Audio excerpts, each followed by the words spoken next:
Cleanser use చేసుకుంటే మంచి results వస్తాయన్నమాట. అండ్ మనం ఫేస్ వాష్ చేసుకునేటప్పుడు అట్లీస్ట్ మనం ఒక 30 సెకండ్స్ టు 1 మినిట్ అయినా పక్కా మసాజ్ చేసి రబ్ చేసుకుంటూ మనం ఫేస్ వాష్ని చేసుకోవాలి. అండ్ నేను వచ్చి అట్లీస్ట్ వీక్లీ 3-4 టైమ్స్ అయితే నేను ఇట్లా ఐస్ డంక్ చేసుకుంటాను. అండ్ ఐస్ డంక్ చేసుకున్న వెంటనే మన ఫేస్లో ఇట్లా ఇమ్మీడియట్ గ్లో వస్తుంది. అండ్ ఐస్ డంక్ కూడా ఒక 30-40 సెకండ్స్ మించి చేయకూడదు. అండ్ నాకు కొంచెం లైట్గా పిగ్మెంటేషన్ ఉంటుంది, యాక్నే స్కార్స్ అవి. సో అవి పోవడానికి నేను ఈ క్రీమ్ యూస్ చేస్తా. అండ్ ఈ క్రీమ్ యూస్ చేయడం వల్ల మనకి లార్జ్ పోర్స్ అనేవి తగ్గుతాయి అండ్ స్కిన్ అనేది ఈవెన్ టోన్ అవుతుందన్నమాట, గ్లో వస్తుంది. అండ్ లిప్స్కి ఆబ్వియస్లీ హైడ్రేషన్ కోసం నేను వ్యాజ్లిన్ యూస్ చేస్తాను.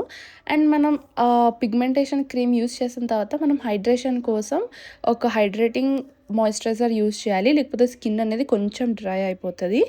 అండ్ మీకు ఇవన్నీ లింక్స్ కావాలంటే డూ కామెంట్. అండ్ ఇంకా ఇలాంటి వీడియోస్ కోసం డూ సబ్స్క్రైబ్.